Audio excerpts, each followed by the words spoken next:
Bienvenidos.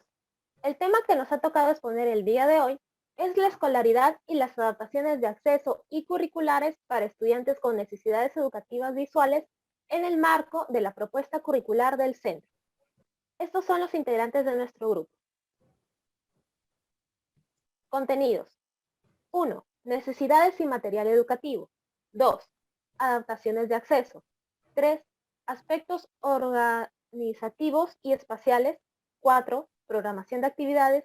5. Aprende en casa. Y 6. Referencias. 1. Necesidades educativas. Estos son para los estudiantes que tienen deficiencias visuales pero no ceguera. Primer punto. Integrar la información procedente de distintas vías de acceso sensorial. También se debe hacer una estimulación del resto visual que beneficie al máximo su funcionalidad. Tercero, se debe de interiorizar estrategias y acciones que aseguren una autonomía personal. Ahora, las necesidades educativas para los estudiantes con ceguera. Para estos estudiantes se debe hacer un desplazamiento autónomo y de orientación en el espacio, con las correspondientes ayudas técnicas. También se debe hacer un aprendizaje del sistema Braille. Se debe de utilizar un material y ayudas que faciliten la participación y el aprovechamiento de actividades en el aula. Se debe de hacer una interiorización de su esquema corporal y por último, se debe de integrar la información procedente de las experiencias multisensoriales. Ahora, el material educativo. El estudiante con discapacidad visual puede conocer a través de sus 4 vías sensoriales lo que está en su entorno. El docente que guía al estudiante debe de disponer del material concreto que lo lleve a vivir ciertas situaciones, a conectarse con las cosas y también a conocerlas y acercarse a ellas. El uso del material va a contribuir a reducir el verbalismo, al enriquecimiento de las experiencias personales, también va a estimular la actividad, la participación y la creatividad de los estudiantes. Debe de captar el interés del estudiante, así también como fijar y consolidar el aprendizaje. Debe también de favorecer en los estudiantes la comprensión de los hechos y los conceptos. Y por último, debe de dinamizar la enseñanza porque ayuda a aprender los procesos y funciones, no haciéndolos trabajar con símbolos netamente verbales y visuales. A continuación, el punto 2, adaptaciones de acceso. Adaptaciones de acceso.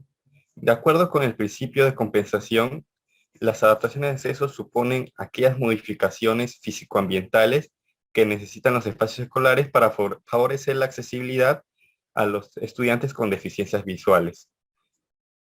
Proveer material y recursos técnicos específicos, la dotación de servicios especializados y las actitudes y expectativas positivas del profesorado y los cambios necesarios en los sistemas de organización del centro o del aula. Esto va asociado con los aspectos organizativos y espaciales. Cuando se integra un alumno con discapacidad visual, los elementos y materiales especiales deben ser fijas y estables dentro del aula. Se debe explicar al alumno su ubicación y ayudarle en su comprobación, al igual que debe garantizarse un orden permanente por parte de sus compañeros. En caso de que sea necesario variar algún elemento del aula, debe anticipársele al alumno y proporcionarles puntos de referencias claros y conocidos por él para que pueda reorientarse y así explorar las modificaciones. El puesto escolar que se le asigne al alumno debe ser suficientemente espacioso y amplio para que pueda dar cabida a sus materiales didácticos. Recordemos que los textos braille son mucho más voluminosos y así también los PCs hablados o los brailles hablados, además de materiales ópticos y ergonómicos. Su ubicación en el aula debe responder a criterios de accesibilidad, si el alumno es ciego, o de adecuación sensorial si tiene un resto visual aprovechable. Esto significa que se le coloque en un lugar donde pueda sacar al máximo provecho su resto visual. Cercanía, iluminación adecuada, basada en los principios de resplandor, reflejo y máximo contraste. En muchas ocasiones hay que modificar las condiciones físico-ambientales del centro, eliminando obstáculos y en algunos casos objetos ornamentales como macetas o papeleras, o también elementos de seguridad como extintores, con los que los alumnos pueden chocarse. En el caso concreto del aula hay que evitar que las carteras, mochilas y carpetas estén tiradas en los pasillos de las clases. También debe ser instruido por un profesional especializado en el conocimiento de las zonas y espacios escolares donde se va a desenvolver el alumno, así como sus configuraciones arquitectónicas. Implementar rampas, escaleras, muros, a fin de favorecer su desplazamiento con autonomía, seguridad y eficacia. Aquí en imagen están algunos elementos que deben tener las aulas: las regletas, los abacos, las máquinas Perkins, las lámparas y atriles, bastones y lupas. Programación de actividades. Se recomienda asignar al alumno una clase con menor cantidad de recorridos y alumnos. Cerrar ventanas y puertas, así como quitar obstáculos en su recorrido. Seleccionar a compañeros tutores que apoyen en la inclusión del estudiante con discapacidad visual. Dentro del aula, en primer lugar, como se mencionó, el recorrido. Importante que el profesor recorra el aula y los espacios junto al alumno. En segundo lugar, la comunicación. Identificarse con el alumno, decir su nombre para que el niño asocie con quién está hablando. El uso de estímulos olfativos, gustativos y auditivos que promuevan la interacción social. En la escritura, tener en consideración el tamaño, forma y grosor de letra.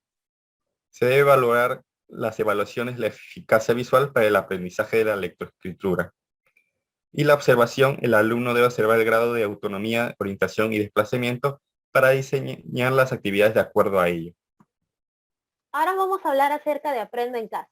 Cerca de 15.000 familias de niños, adolescentes y jóvenes con discapacidad siguen los programas de radio y televisión que difunde el Ministerio de Educación, Minedu, a nivel nacional durante la emergencia sanitaria por el COVID-19.